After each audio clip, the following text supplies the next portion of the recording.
I was very sick at university. I was in my first year of university at Queen's University in Kingston, Ontario. And I was so sick, they couldn't send me home. They had to get my fever down. So they put me in the basement in what they called the infirmary, and they had a hospital bed there.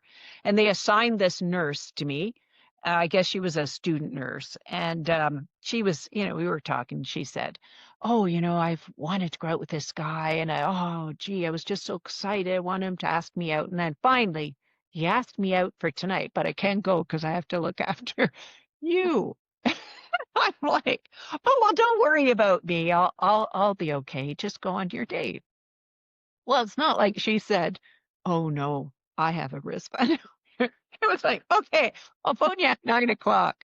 So away she went, and I had my experience, and my spirit came out and it went into the most beautiful orange light. And it went into this powerful, and I felt light and excited and free.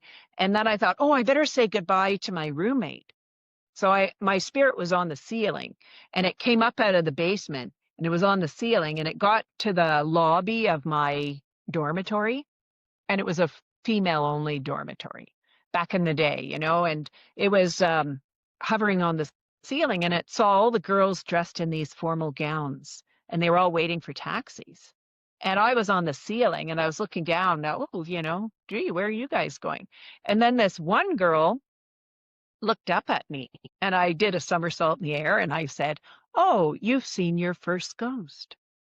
And then uh, I zipped on the ceiling, and I went up the stairs. We were on the 4th floor, and I burst through the door, and she wasn't there. And I said, well, sorry, I tried to say goodbye. And away I went. Then I came to like this.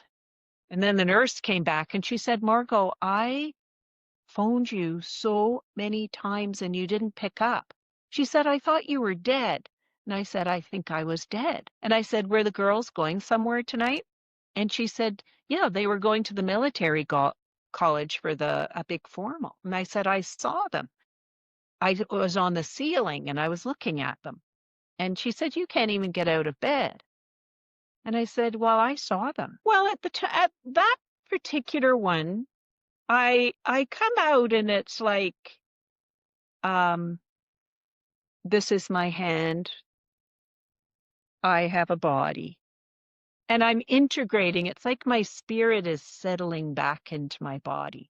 But I also don't know who I am. And that voice always has to come back in to say, you are Margo McKinnon. Oh, yes, I am Margo McKinnon. Got it. And then I can carry on.